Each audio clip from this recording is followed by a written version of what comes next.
Jacques Chirac, qui d'ailleurs reste maire de Paris, il l'a dit ce matin, pas question, dit-il, d'abandonner Paris ou les Parisiens qui lui ont fait confiance.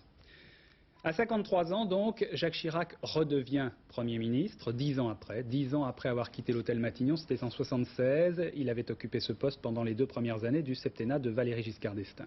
Mais pendant ces 10 ans, Jacques Chirac n'aura cessé d'occuper le devant de la scène. Jean-Louis Le Senne.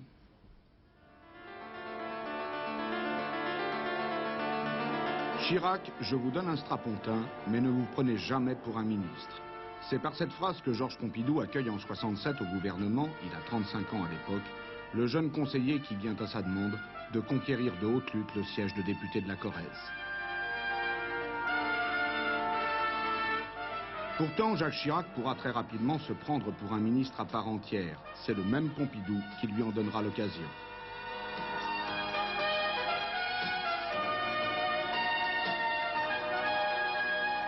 Entre les deux hommes, le courant passe. Le jeune loup a trouvé son maître, son parrain en politique.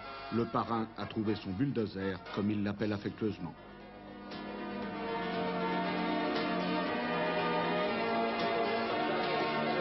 L'ascension de Jacques Chirac est fulgurante, sautant de portefeuille ministériel en portefeuille ministériel.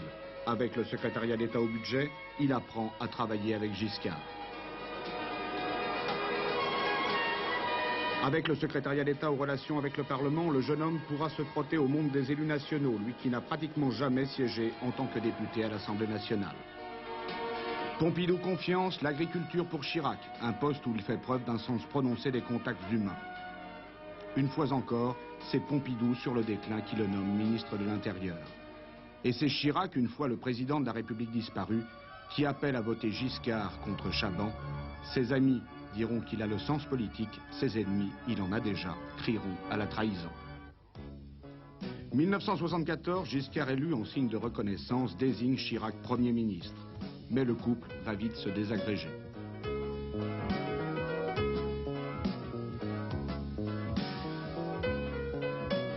Malgré les sourires de circonstance, pour la première fois sous la Ve République, c'est officiellement le chef du gouvernement qui claque la porte. Je ne dispose pas des moyens que j'estime aujourd'hui nécessaires pour assumer efficacement mes fonctions de Premier ministre. Et dans ces conditions, j'ai décidé d'y mettre fin. Je vous remercie. J'ai l'honneur de proclamer Jacques Chirac président du Rassemblement pour la République. Dans la foulée de son départ de l'hôtel Matignon, Jacques Chirac défie le chef de l'État, Valéry Giscard d'Estaing, en créant le RPR, mouvement gaulliste à sa dévotion, machine de guerre contre l'UDF. Citoyens et citoyennes de mon pays, vous êtes les fils et les filles de ces hommes qui ont lutté dans notre longue histoire pour nous donner le droit d'être libres. L'appel que je lance à mon tour n'est que l'écho de l'éternel appel des nations qui ne veulent pas mourir. Chirac multiplie alors les mouvements d'humeur, notamment en se présentant à la mairie de Paris contre le candidat officiel du président Michel Dornano, ou encore en lançant l'appel de Cochin. Les Giscardiens lui en voudront à mort. Mais Chirac souffre d'un problème d'image. Autant il est crispé à Paris, facho Chirac, écrira le Canard enchaîné, autant il est décontracté et cool en Corrèze, son territoire, son jardin secret. Oui, mais la même chose que vous. Et c'est toujours en Corrèze qu'il aime vivre au rythme des paysans. Il a gagné le premier prix au concours. Charolais Non, un Aubrac. Dans l'Aveyron, c'était...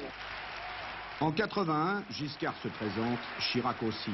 Une campagne présidentielle très dure qui se conclut par l'échec de Giscard et de Chirac et l'élection de Mitterrand. À grand renfort de publicité, Giscard arrivera malgré tout à se réconcilier avec ses deux anciens premiers ministres qui s'observent comme de futurs adversaires dans la guerre de succession. Je n'ai aucune intention, je dis bien aucune intention, ceci doit être bien clair, d'assumer les fonctions de Premier ministre de M. Mitterrand.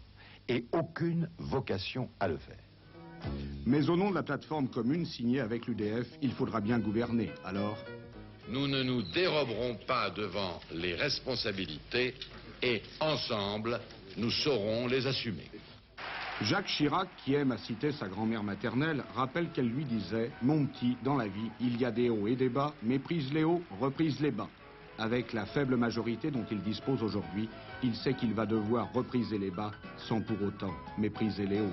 En politique, la route est souvent longue et sinueuse et parfois glissante.